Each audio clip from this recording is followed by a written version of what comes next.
ஆவணி மாதத்தில் வரக்கூடிய இந்த பௌம பிரதோஷத்தை மட்டும் தவறவிடாதீர்கள். ஆகஸ்ட் 25 செவ்வாய்க்கிழமை அன்று வரக்கூடிய இந்த பிரதோஷம் பௌம பிரதோஷம் என்று அழைக்கப்படுகிறது. செவ்வாய்க்கிழமை வரும் பிரதோஷம் என்பதால் சிவபெருமானை சிறப்பாக வழிபட வேண்டிய மிக முக்கியமான நாளாக இது கருதப்படுகிறது. குறிப்பாக மாலை பிரதோஷ நேரத்தில் உங்கள் அருகில் இருக்கும் சிவன் கோவிலுக்கு சென்று முதலில் நந்தி பகவானை தரிசனம் செய்து பின்னர் சிவபெருமானை மனதார வழிபடுங்கள். இந்த நாளில் உங்களால் முடிந்தால் ஒருவருக்காவது அன்னதானம் செய்யுங்கள். பசியுடன் இருப்பவர்களுக்கு ஒரு வேளை உணவு வழங்குவது மிகப்பெரிய தர்மமாகும்.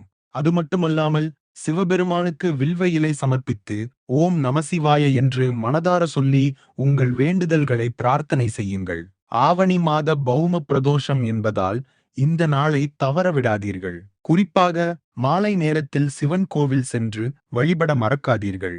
சிவபெருமானின் அருள் உங்கள் குடும்பம் முழுவதும் கிடைக்கட்டும். ஓம் நமசிவாய.